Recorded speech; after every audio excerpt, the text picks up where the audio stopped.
Seja bem-vindo, guerreiro, você está na Central de Vendas Exclusiva. Central de Vendas Exclusiva. Um fabricante, 15 dias, as melhores oportunidades para você. E quem vai inaugurar esse programa com a gente é a Alfacense, que é uma empresa parceira do CT, a mais nova parceira do CT, e que tem no DNA dela sair na frente. É uma fabricante 100% nacional de um produto que previne a intrusão perimetral antes que ela ocorra, todo baseado em fibra ótica, muito inovador. Você vai conhecer melhor esse produto. Clicando aqui embaixo tem uma playlist de todos os vídeos que nós já temos no nosso canal do YouTube. E por ser uma fabricante nacional, você não tem que se preocupar com variação cambial, com importação ou mesmo com suporte técnico lá fora. Tá tudo dentro de casa. É isso mesmo, Silvano. O Fancilight, em termos de tecnologia, ele está 10 anos à frente do mercado. Ele, de forma simples e rápida, transforma qualquer perímetro numa barreira de alta segurança. Em campo, a nossa solução, ela não queima, ela é imune a raios, ela é imune a maresias, não dá falso positivo, não queima e dura mais de 25 anos. Agora, se você quer aumentar a sua margem de lucro e reduzir o custo do seu cliente, se você está cansado de vender commodity e brigar lá na ponta pelo menor preço, venha ser um parceiro Alfacense, venha para a Central de Vendas. E vamos lá, olha que promoção bombástica a Alfacense vai trazer para você. A primeira coisa que você vai fazer é clicar no link que está na descrição e preencher um formulário rápido para se inscrever. A partir do momento que você se inscreveu, você já está concorrendo a esse fantástico Ultrabook, teclado à prova d'água, caneta que escreve na tela, é show de bola, tá certo? Muito bom. Se você trouxer um projeto novo para a Alfacense, ao invés dos tradicionais 3%, você vai levar 30% de desconto. E se isso não for suficiente, o melhor negócio até o dia 22 de julho vai levar R$5.000 em dinheiro. Isso que é parceiro, hein? Então não bobeia, aproveita a Central de Vendas exclusiva com a Alfacense, clica no link abaixo e participa.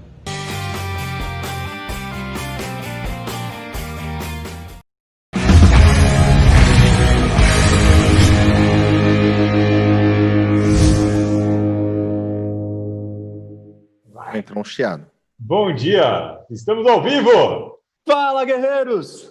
Fala, galera! Muito bem-vindos ao nosso Café com Segurança. Todos os dias nos encontramos aqui no canal do CT Segurança, das 8 às 8h45, porque o nosso mercado de segurança é essencial, #somos essenciais. Unidos, somos muito mais fortes. E o propósito do CT é justamente que a gente possa unir o segmento, trazer informações, boas práticas, para que a gente possa transformar isso em conhecimento, trazendo aqui gestores, trazendo muita gente do mercado. E hoje um episódio especial, um episódio histórico. Então estamos aqui, eu, Kleber Reis, Silvano Barbosa, a nossa mascote, Eusébia Matoso. Ele tá criativo hoje. Christian Visval, Adalberto Benhaja e o nosso convidado especial de hoje, galera, a lenda Peter Graber está conosco. Bom dia, Peter. Bom dia, fala, galera. Aí sim, muito bom. E a galera chega cedinho aqui com a gente já. Tem bastante gente com a gente. Vamos tentar falar. Hoje eu vou tentar falar, chamar essa galera aqui no chat. O Zé Roberto da Techboard, o Everton Lima da PGB Protect, Coronel Ramalho, Victor Diago, Roberto Colette, grande Colette, já esteve aqui no café conosco também. Ele, Eitan Magal, João Gabriel Barreto, o pessoal da BRX Tech, o Alan Silva, o Renato Buiú, teve conosco essa semana passada, muito legal. O AC lá do Grupo GPS, Teane Silva, o Fernando Sois Silva da Performance Lab, o Christian Fuchs, Elcio Binelli, Viane, o Bruno Soares, caramba, Josué Paz, Josué tem um programa aqui conosco, muito top. Érica Zanetti, bom dia, Érica, ela que está com o programa Gestoras, que inclusive vai à hora hoje, a gente vai falar da programação do CT daqui a pouquinho. Esse programa é imperdível, as gestoras da segurança, a Érica, a Vanessa e a Camila Risse fazendo diferença aqui para o nosso segmento, as mulheres empoderadas do nosso canal. Clearzone Brasil, História da PUC aqui conosco, Leandro Martins, Luiz Guilherme Magaldi, Carlos Hiroshi, Antônio Ribeiro, o Lima, da Ibragesp, a Adriana Bezerra, a Juarez, o Jefferson Fonseca, o Sérgio Fang, bom dia, ele que está lá em Santos, grande especialista, consultor especialista em portos, está conosco, o Rogério Borges, Paulo Bonfogo da Alfacense, Benedantas, Cris Ferraz, Paulo Orfélix, o Donato Cardoso, o Vanderlei, o Rogério Custódio, o Eduardo Michel, o Daniel Coelho, caramba, é muita gente já com a gente, é muito legal tê-los conosco, me perdoe se eu pulei alguém, mas o Donato, você pulou o Donato, que o Donato perguntou se ninguém vai falar do topete do Adalberto. Oh, fazendo inveja pro Donato.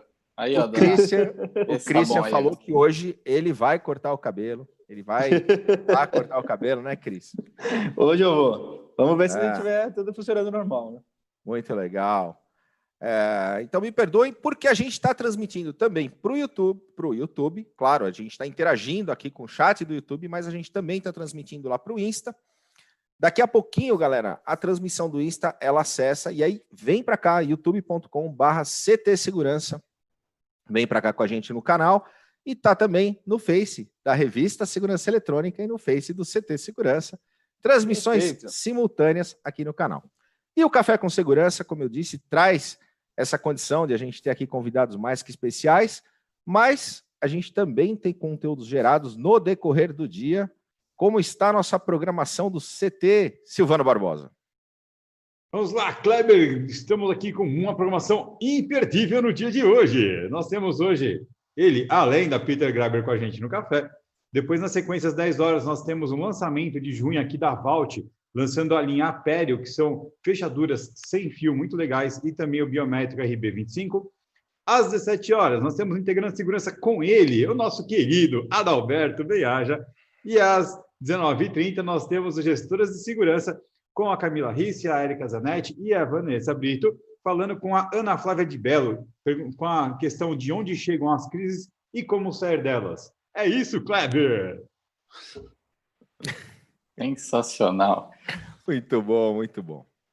Isso que é 8 horas da manhã, cara. Esse cara é um fenômeno. 8 horas da manhã tá empolgado assim. Um dia eu vou ser ele. A gente chega lá. Um dia a gente chega lá.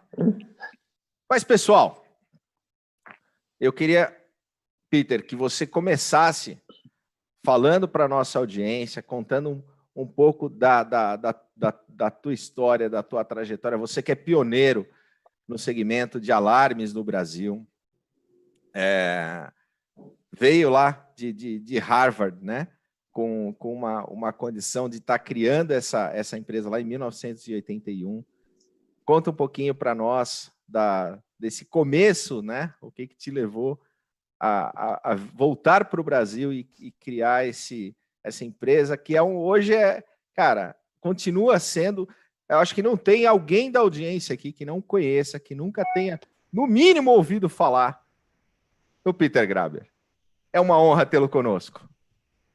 Pessoal, é um prazer estar aqui com vocês. Esse programa bacana, descolado, que vocês estão fazendo. A história é assim, eu terminei o meu MBA em 81 e eu tinha até feito summer job na McKinsey para trabalhar como consultor na Alemanha e não sei o quê, e eu teria até gostado de fazer isso por alguns anos. E aí, a minha mulher, que já estava comigo lá, ficou grávida e tal, e a gente falou, quer saber, vamos voltar para o Brasil e eu vou empreender, vou procurar alguma coisa para fazer.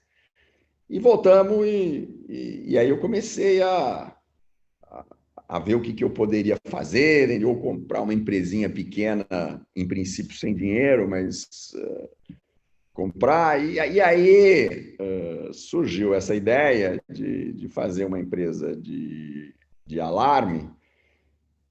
Eu achei que o Brasil, quer dizer, considerando todas as condições brasileiras, isso poderia ser uma boa ideia.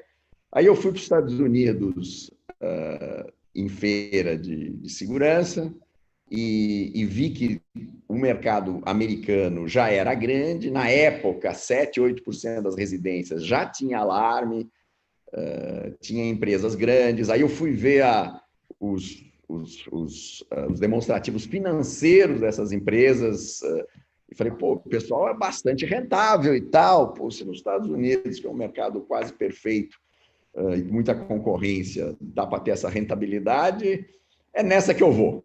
E decidi, então, fazer uma empresa de alarme no final de 81, e aí demorou até julho de 82 para preparar tudo e para lançar a empresa para vender. E como naquela época era proibido importar no Brasil, você não podia importar um automóvel, você não podia importar um queijo, você não podia importar um painel de alarme. Então, fez parte do plano, quer dizer, ter uma atividade que era projetar um painel de alarme, produzir um painel de alarme, em escala totalmente subótima, né? Porque você começa produzindo 10, depois vai para 20, depois foi para 100, e o cara lá fora produzia milhares e milhares de painéis. Tá? Mas a década de 80 foi assim. Tá? Aí começamos a vender, lançamos a empresa, começamos a vender. E aí, você sabe, quer dizer, o conceito era bacana, a gente fazia um monte de visitas e 90% das pessoas que a gente ia visitar para vender um alarme não compravam nada. Você ia lá vender a ideia de ter um alarme. Era uma coisa totalmente nova no Brasil. Tinha 2 empresinhas pequenas em São Paulo. E aí, foi bastante difícil o começo. Os primeiros anos Peter, foram... Só para contextualizar essa questão da importação, claro, tem um contexto histórico importantíssimo, mas quando a gente fala hoje em alarme, o pessoal já pensa nessa questão de monitoramento, de sistemas digitais. Ali a gente está falando, nos anos 80, de equipamentos tudo baseado em relézinho, né? Era sistemas que funcionavam sensor e dispara-sirene, né? Não, tem a mais. Em novembro de 82, a gente lançou a primeira central de monitoramento do Brasil, tá? E, na época, era um modem que transmitia por linha comutada, fazia aquele... Era pulso, era por linha de pulso, né? E aí tinha um problema, você tinha que homologar o equipamento na Telebrás, para poder pendurar no sistema Telebrás, tá? E aí a gente foi homologar na Telesp, era tudo corrupto e era difícil. E aí eu tinha um conhecido, entende, que trabalhava na Telemig, e esse cara nos ajudou a apresentar as pessoas e sem nenhuma corrupção e nada, o negócio andou. Nós homologamos o equipamento para pendurar na linha, né? E aí tinha, então, a central de monitoramento, né? E daí os clientes queriam, a gente tinha, sabe, era só um consolezinho assim, pequenininho, né? Em cima de uma mesinha, numa salinha mirradinha, né? E os clientes queriam visitar e a gente falava, não, por razões de segurança, não pode ser visitado. Olha, ninguém sabe nem onde é a central. O local da central é confidencial, porque não tinha como, se o cliente entrasse lá, visse aquele painelzinho e tal, e a gente cobrava uma fortuna. O cara pagava tanto fixo, e aí por janela, entende? Por janela, por porta monitorada, o cara ainda pagava mais um tanto. Então, dava aquelas taxas de monitoramento que, convertido para os dias de hoje, era capaz de dar R$1.000, entendeu? E era realmente para o mercado, sabe, de rico e tal. E foi muito difícil. A gente tinha muito pouco volume e uma margem alta. Tá? E aí, no mesmo ano, no final de 82, eu abri a filial de São Paulo. Então, começou em Campinas, mas aí já em 82 foi para São Paulo.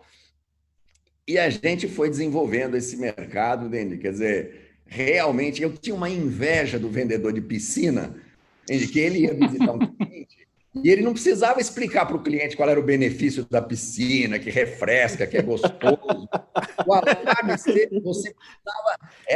Era um puta malho de vendas, entendeu? E o cara achava bacana, mas depois, no final, não comprava.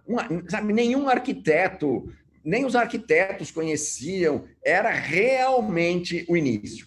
E aí você tem quer dizer, existe um conceito que é a curva de vida de produto, assim, o life cycle, né? Quer dizer, quando você entra um pouco cedo, que foi o caso, você sofre muito para decolar e pode quebrar antes de decolar. Porque depois, na década de 90, quando veio o Collor, foram abertas as importações. Certo? Imediatamente a gente fechou a nossa fabriquinha e passamos a importar painel do exterior. Tá? Começamos trabalhando com um canadense, que era DSC. Né? Era DSC.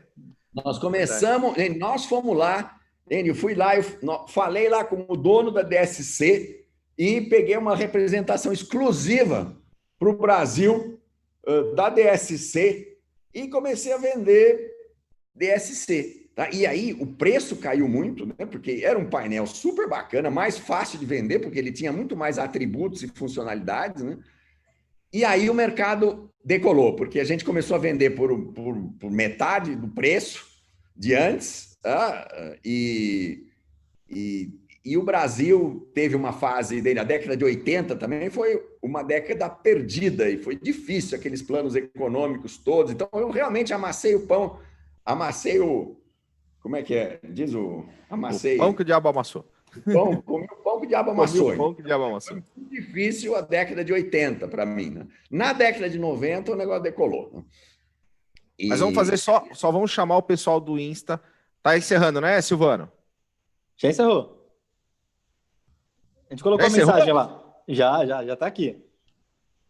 O Silvano tá falando com a gente hoje, tá agradável, né? Essa conversa tá mudo, né? Eu não quis interromper a história. É que, na verdade, hoje o Instagram e o Facebook estão com problemas.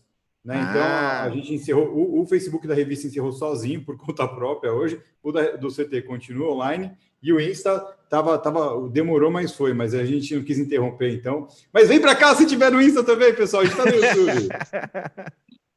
Bom, mas quem já está aqui e está curtindo, já deixa seu joinha aqui nesse vídeo. Ajuda o algoritmo do YouTube a levar essa mensagem desse grande convidado para mais pessoas. E quem está aqui no chat com a gente, quem está ouvindo essa programação, não deixa de se inscrever aqui no canal do CT e ativar as notificações. Peter, você estava falando, estava me lembrando, eu entrei no segmento em 89, né?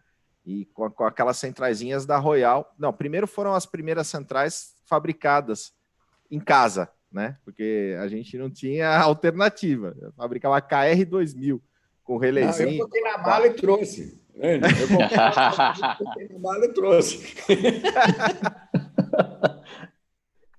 E depois as centrazinhas verdinhas da Royal, que essas fizeram história também, né? Do seu Carvalho fabricando as centrais. Ele fazia aquelas centrais para bancos também, aquelas discadoras que foram para o mercado sem teclado, não tinha como programar, você mandava programar o chip com o número de telefone fixo do cliente para poder fazer a discagem, e foi nessa época que eu também acabei entrando aí como instalador na época, subindo em forro, colando fio lá com cola de sapateiro, e esse foi o início da jornada no segmento. Mas eu acabei te interrompendo, você estava falando depois da Mas da aí questão na década de 90, o mercado de alarme decolou.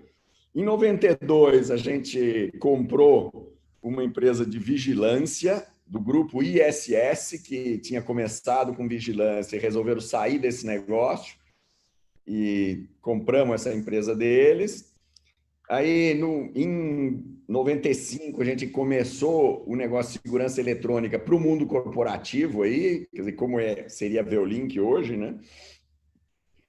E aí foi uma década de muito crescimento, muito legal. Gente. Aí, no ano 2000, a ADT queria entrar no Brasil, eles nos procuraram queriam nos comprar, e eles, nos Estados Unidos, eles faziam comodato, né? E a gente estava crescendo 30% ao ano, mas a gente vendia o alarme por metade do nosso custo para botar o cliente de monitoramento para dentro. Só que a gente não tinha bala para fazer o comodato, não tinha caixa para dar de graça. Né? E aí eles falaram, eu sabia como eles trabalhavam e tal, e aí a gente falou, quer saber, vamos pensar na possibilidade de vender, tá? E aí a gente contratou o Banco Garantia na época, tá? E que organizou a venda. Basicamente foi um leilão e apareceu a Siemens que pagou mais do que a DT levou, entendeu? Então foi a primeira vez que eu vi um cheque grande na minha vida, tá?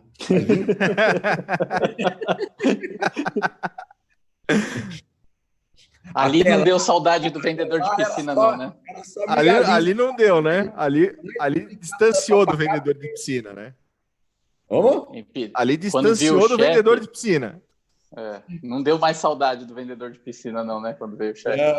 Então, quer dizer, foi uma coisa importante para a gente. E no ano 2000, a gente começou a empresa de rastreamento. Então, ainda dentro da empresa de alarme, tinha um cantinho lá, escolhemos alguém, falamos, vamos fazer uma empresa de rastreamento. O cara passou quase um ano para entender tudo como funciona e vender o primeiro rastreador. E depois a empresa cresceu também, assim como a vigilância cresceu. Aí, lá por 2008, entrou o Pátria Investimentos na nossa empresa de rastreamento, a gente ficamos sócios iguais na empresa que passou a chamar Zatix. E o negócio, quer dizer, aí foi uma trajetória bacana, as empresas cresceram, quer dizer, década de 90, 2000, 2010, quer dizer, de 2010, quer dizer, as coisas se desenvolveram bem, tá? E daí, quer dizer, a gente começou, nós vendemos a empresa de vigilância em 2017, que foi uma das maiores empresas de vigilância do Brasil. A gente aí vendeu a empresa de rastreamento em 2019 e hoje a gente ainda tem, então, a empresa de segurança eletrônica para o mundo corporativo, que é a Veolink, e temos essa volta minha para o mercado de alarme e a portaria remota, que é a PGA, né? Então, essas são um pouco a história, e é muito legal você ver como um mercado muito incipiente, como o mercado realmente cresceu, como foi importante abrir as fronteiras para poder importar, e aí, né, como agora, na última década, como os produtos baratearam, né? Quer dizer, é inacreditável como, para uma mesma funcionalidade, o custo caiu muito, muito, muito. Tá? Quer dizer, e é parte de qualquer ramo de tecnologia, né? Quer dizer, a tecnologia vai fazendo cada vez mais por um preço cada vez menor. Tá? E mas eu acho que nós estamos vivendo isso. Tá? Mas uma coisa que eu achei legal pontuar é que quando você fala, né? Porque a gente uma década de crescimento, a gente crescemos bastante, foi legal e tal. Isso não quer dizer que foi fácil, né? Gente, sempre tem desafios. Quer dizer, empreender é uma delícia, mas todo dia você tem desafios. Quer dizer, empreender dá prazer quando no agregado as coisas estão dando certo e você tem dinheiro para pagar as contas e para crescer, porque quando você cresce muito também falta dinheiro, né?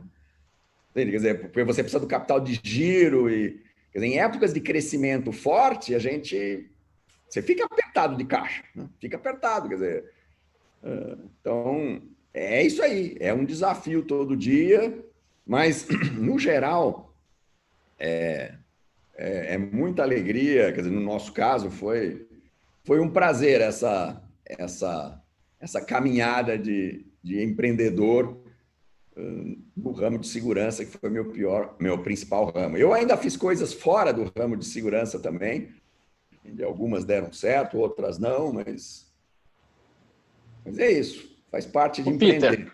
Coisa que, viu? Vocês entendem? Eu fiz muita coisa errada ao longo da vida. Tá? Quer dizer, daria para fazer uma entrevista só para contar dos erros. Tá? Mas isso é legal, né, Peter? Porque a a gente fala, a diferença entre o sucesso e o fracasso é ter mais acertos do que erros, porque erros vão acontecer. A questão é você. E quem não. Gente, só não erra quem não faz. Quem não tenta. Quem não tenta. Quem não faz. Tem muita Não, coisa. e a forma como você lida com o erro, né? Só para citar um exemplo lá atrás, né? A gente, sei lá, 20 anos atrás, ou mais, não mais, na década de 90, surgiu a ideia, vamos fazer um alarme de piscina. Um alarme que se cair uma criança na piscina, toca e o pessoal pode correr para tirar a criança. Fizemos o produto, ficou bonito, funcionava bem, e botamos, acho que inclusive no mapping naquela época, não vendeu nada. Foi um insucesso total. Só para citar um exemplo. Isso tudo por causa daquela inveja do vendedor de piscina, falou, isso é Isso fácil que eu ia falar, vender, né? o alarme de piscina vai ser fácil vender. Pois é. Vendedor de piscina não saía da cabeça, né? Tem alguma coisa ali, você tem alguma coisa com piscina na história da sua vida, pelo jeito, né? Não, eu nem sei se a ideia foi minha, não me lembro. Quem teve. Como o senhor falou que deve ter sido de um cidadão, o senhor deve conhecer, chama Luciano Caruso, conhece? Eu lembro, conheço. Ele está aqui falando, manda um oi para ele, manda um oi para ele. Ele deve ter sido um dos seus erros também ou não? Não. Ó, viu? Para falar de acertos, quer dizer, a gente acertou muito com pessoas ao longo da vida, tá? Quer dizer, eu tive sorte também, mas um exemplo é o Neto, que vocês conhecem. O Neto começou a trabalhar na nossa empresa como estagiário de engenharia quando a empresa tinha uma semana de vida em 82. E o Neto ajudou muito a fazer a empresa se tornar o que ela se tornou, tá? Quer dizer, é um grande profissional. O Caruso trabalhou muitos anos lá na nossa empresa de vigilância. A gente queria ponto, levar você a vender mais, porque a gente sempre vendia mais caro, um pouco mais caro que a concorrência, né? Porque a gente achava que entregava mais. Então a gente sempre queria um marketing eficaz, que gerasse mais leads e tal, mas é um bom profissional, ótimo profissional. Legal. Um ponto que seria interessante, como que você enxerga hoje exatamente o mercado, os profissionais, a evolução do que se tinha de matéria-prima de gente no mercado de segurança lá nos anos 80 e agora? O quanto as pessoas conseguiram evoluir e estão mais capacitadas? Ou, enfim, como está a sua visão referente às pessoas dentro do mercado de segurança? Então, quer dizer, isso evoluiu demais, né? Quer dizer, porque você não tinha literalmente ninguém que entendia quer dizer, seja principalmente na área técnica aí, quer dizer, você ia tendo que formar todo mundo, seja na área comercial, na área técnica. Quer dizer, a gente não, lá atrás você não contratava gente com experiência, tá? Quer dizer, hoje você tem uma enormidade uma quantidade muito grande de profissionais que você pode contratar, inclusive como prestadores de serviço para instalar, para manter,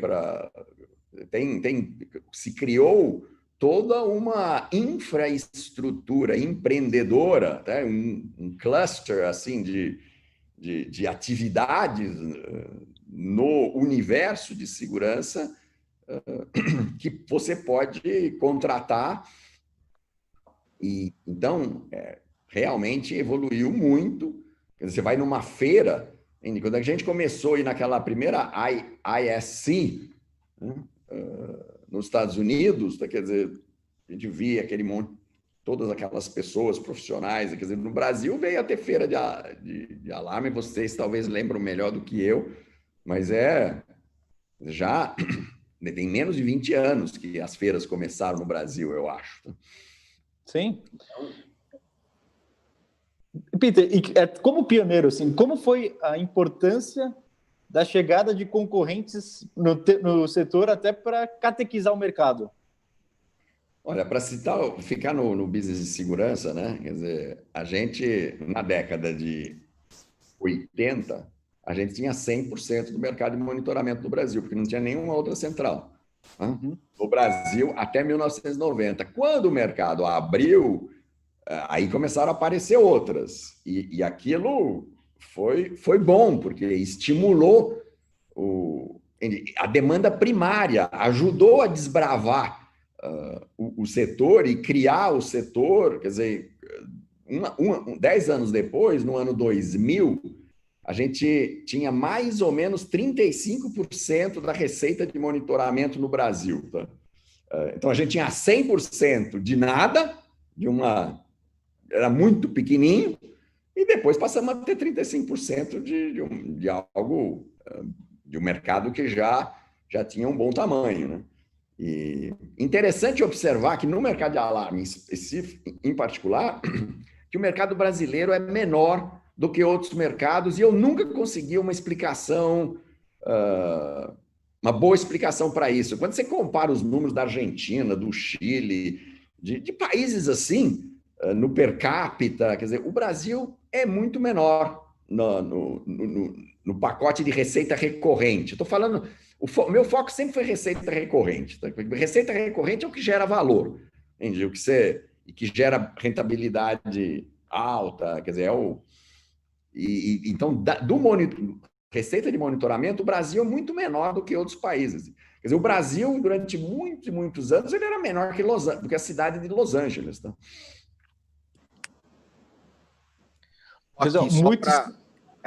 Tem muito comentário, mas só para a gente fazer aqui uma referência, tivemos aqui um superchat do Victor Diago, falando: interessante ver que Campinas foi protagonista de diversos setores, inclusive de tecnologia. História inspiradora, Peter. Abraço a todos da Veolink aqui, referenciando. E Campinas tem esse viés, e o Peter participa de alguns conselhos, inclusive da FEAC, né? Incentivando a educação na região. Tem um vínculo muito forte com a região, né, Peter? O Roberto Costa, que é o nosso entrevistado do CTcast dessa semana, coloca: admiração e respeito pelo Peter Graber. Eu conheço pelo menos 20 anos, um estrategista, sempre um aprendizado quando eu participava de suas reuniões. Aí, olha que comentário legal também. O Alcio Binelli, o presidente da PGB Protect, ele não deve saber, mas a Graber foi um dos responsáveis por eu ter entrado no segmento de segurança e decidir representar a Protect há pelo menos 20 anos. Muito legal, né? Os monitores da Gradiente, na época que só tinha imagem em preto e branco, né? Depois começaram a ter as câmeras coloridas e veio os monitores para poder levar para o grande público aí a condição de termos imagens coloridas. Depois as câmeras day night, com mutação automática, depois trazendo essa questão da Gradiente lá. Tem bastante história. Muito bom. Mas o Peter ia fazer um comentário. E eu cortei. Você ia falar? Fala, Adalberto. Não vou falar.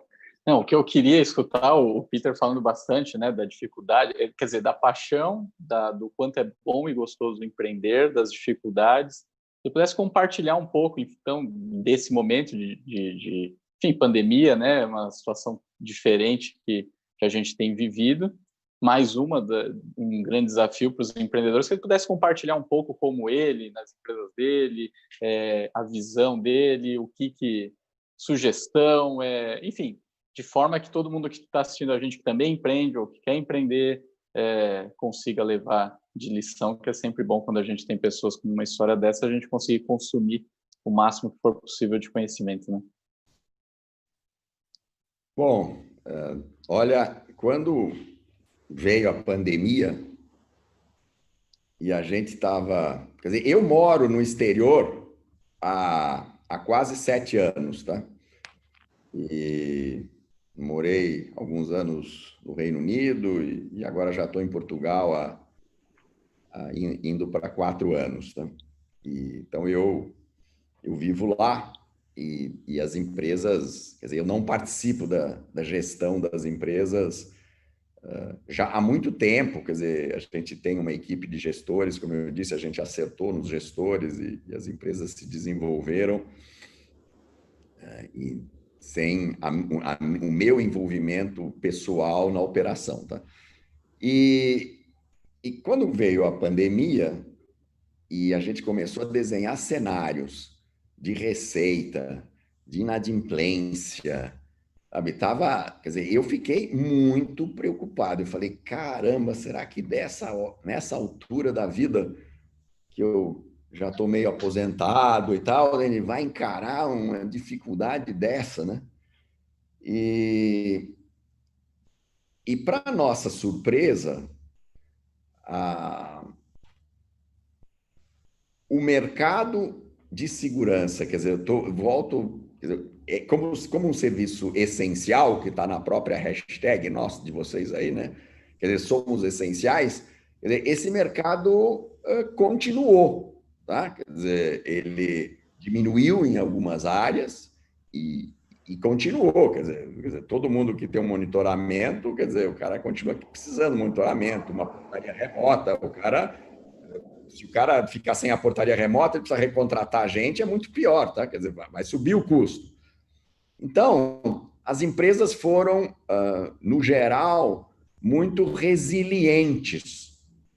E o cenário de receita e de caixa que a gente previu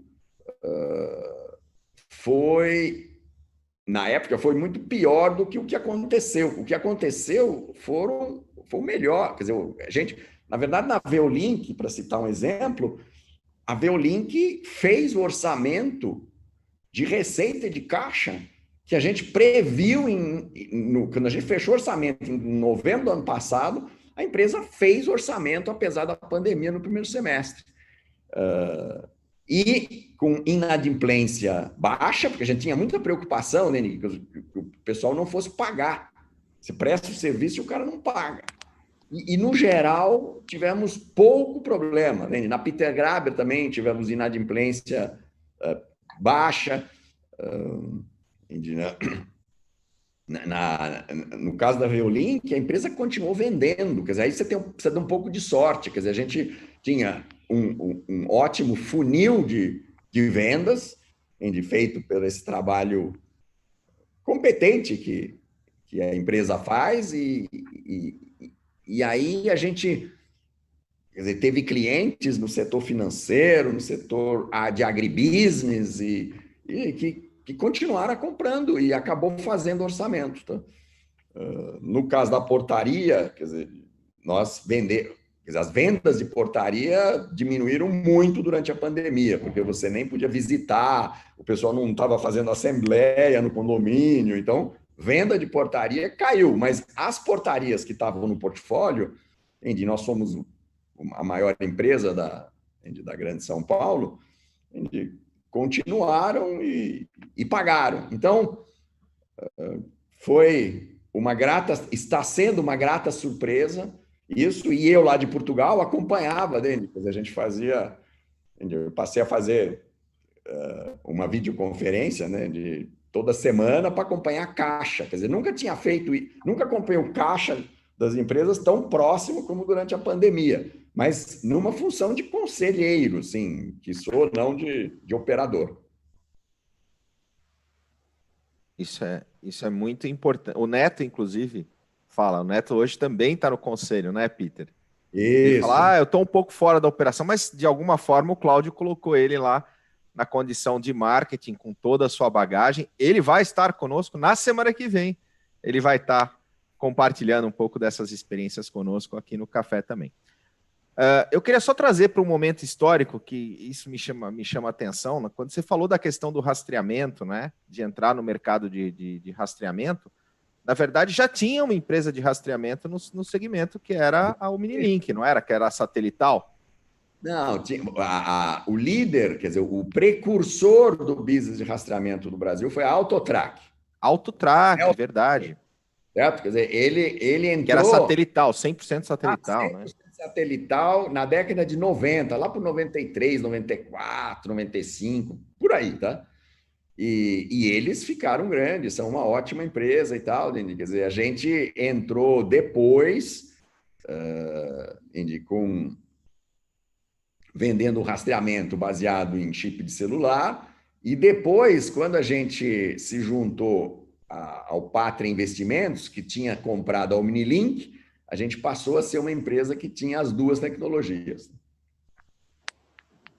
E aí trazendo trazendo justamente essa questão do celular como um diferencial de tecnologia para poder competir numa determinada faixa de mercado, né, Peter? Numa condição E os de preços preço baixaram competitivo. mais, né? Lá no começo se pagava, sei lá, R$ 15 por mês para um chip. Depois esse negócio veio para 2, 3, né?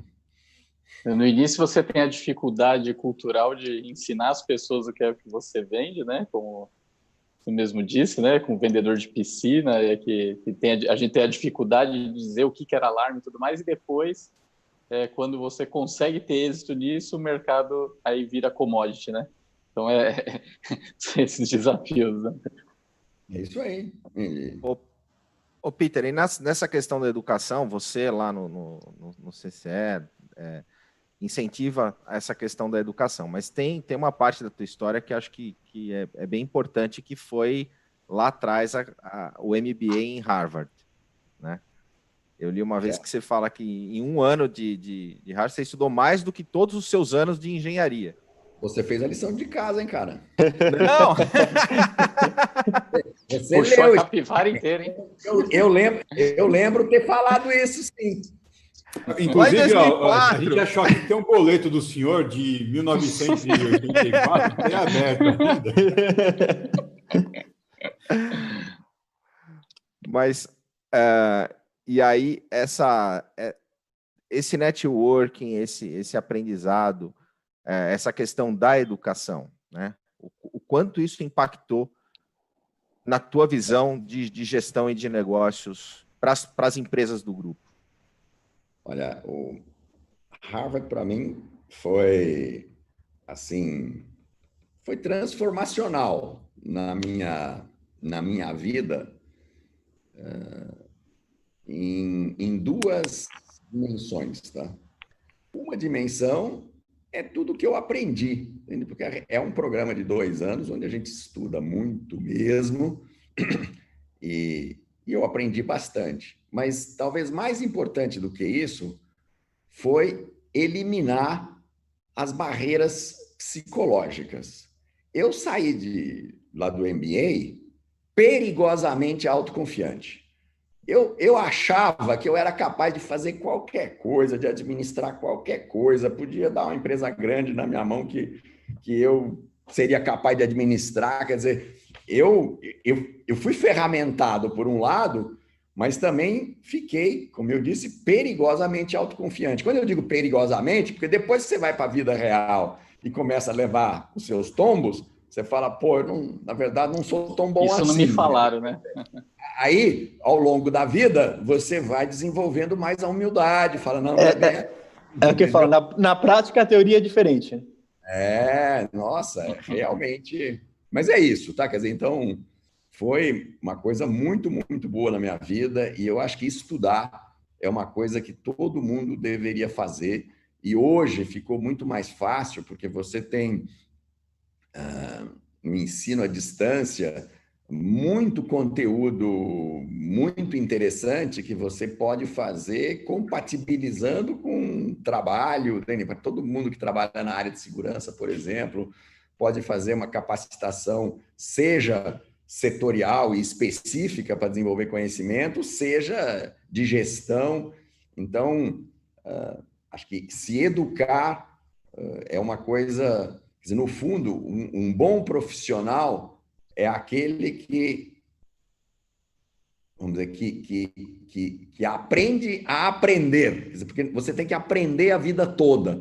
E você, quer dizer, o que você sabe hoje não vai ser adequado para daqui 20 anos. Você precisa se atualizar o tempo todo. E eu acho que isso é uma parte importante da vida profissional. E agora em intervalos, inclusive, muito mais curtos. Cada vez menores. Quer dizer, lá em Harvard, quer dizer, eles tentam manter contato com os alunos a vida toda, e eles chamam de lifetime learning, né? Quer dizer, você se engaja e você está o tempo inteiro aprendendo, e acho importante. E na área de tecnologia, mais ainda, né? Quer dizer, a área de tecnologia muda mais. Tá? E eu acho que as ferramentas de gestão, a melhoria de produtividade nas empresas, você vê, a pandemia, ela vai dar um salto de produtividade, porque você, sabe, quer dizer, a gente, de repente, estava com o call center de portaria remota funcionando em casa. Entende? Quer dizer, fizemos um investimento de informática durante a pandemia. Imagina, quer dizer, para nós o pior que poderia acontecer num call center de 100 pessoas é aparecer o problema lá dentro, né? Sabe, a gente conviveu com um risco que era impensável, que era de repente a gente não poder atender o cliente porque a pandemia se alastra dentro do seu call center, entendeu? Então a gente espalhou todo mundo, na empresa, nós mudamos totalmente o layout da empresa, o call center que era em um andar, a gente fez em 3 andares, criando células de call center separadas, porque se desse o problema em uma, não dava nas outras, e botamos uma parte do pessoal em casa. Gente, você acha que isso vai voltar de uma vez? Não vai. Nós vamos sempre passar a fazer parte do call center em casa. Imagina quanta mão de obra qualificada tem uma mãe que está com o filho pequeno, gostaria de trabalhar algumas horas, mas não pode sair de casa. Ou seja, o mundo muda e você precisa ir se adaptando a tudo isso e a pandemia, acho que ensinou muito para nós e, no fim, a produtividade vai melhorar, a competitividade da empresa vai melhorar. Desculpa, senhores. Nosso horário do café esgotou. A gente tem assunto para um café, para o almoço, para o jantar, depois o café do dia seguinte com o Peter. Tem muita coisa. Muito e temos reprise hoje do café, hein? Temos reprise dia meio-dia 15. Deixa eu só fazer uma pergunta antes de encerrar, porque é um momento ímpar, né, aqui, para a gente poder ter uma pessoa com tanta história, né? A gente fica olhando para o chat e a quantidade de gente fala assim, eu trabalhei com ele em tal época, trabalhei em tal coisa. Foi por conta dele, o Everton Lima colocou, foi por conta do trabalho que ele fez que eu entrei no ramo de segurança e assim por diante. Como né, ser o precursor de um segmento que hoje tem a proporção que tem, né? Tem aí dezenas de milhares de empresas que tem ali como referência esse norte. Como é olhar para trás e ver isso? Olha, satisfação de ter feito e um enorme agradecimento, sensação de, quer dizer, aproveitar aqui toda essa audiência que vocês têm. Galera, muito obrigado, porque muitos de vocês, nós aprendemos junto, muitos de vocês me ajudaram a fazer a minha história, a nossa história, e fico muito feliz de também ter ajudado as pessoas, porque eu sempre disse assim, né? Quer dizer, uma empresa, ela não garante emprego para ninguém, mas ela pode ajudar na empregabilidade das pessoas. Então, você qualificar as pessoas da sua empresa, isso é uma coisa boa, porque se um dia você tiver que reduzir ou você não precisar mais de alguém, o cara, ele pode ser empregável no mercado. Então, eu sempre pensei nisso, quer dizer, ao capacitar as pessoas, você melhorava a empregabilidade das pessoas. Muito obrigado, galera. Um café com segurança inspirador hoje, hein? Muito top, legal. E tem uma parte disso que você compartilhou para a nossa audiência que não sabe, lá na Endeavor, né? No Instituto Endeavor, tem uma contribuição gigantesca também lá no Conselho. Então, Peter, mais uma vez, obrigado demais pelo teu tempo, pela forma com que você nos acolheu dentro do café, né? Com todas as tuas histórias, dividindo isso com a gente e com a audiência, foi um grande aprendizado. Obrigado demais. Valeu, galera! A gente se vê agora às 10 horas. A gente se vê agora às 10 horas para o lançamento da Vault aqui no canal do CT Segurança. Às 17 horas com o Adalberto Meagno entregando a segurança. E às 19h30 com as gestoras da segurança, pessoal. Temos bastante coisa para a gente ficar junto hoje. É isso aí, galera. Valeu, um abraço. E amanhã o Cláudio vai estar conosco aqui no café compartilhando também muita coisa lá da Veolink, o CEO da Veolink. Valeu, galera! Nos Abraço, vemos tchau, amanhã. tchau. Abraço. Valeu!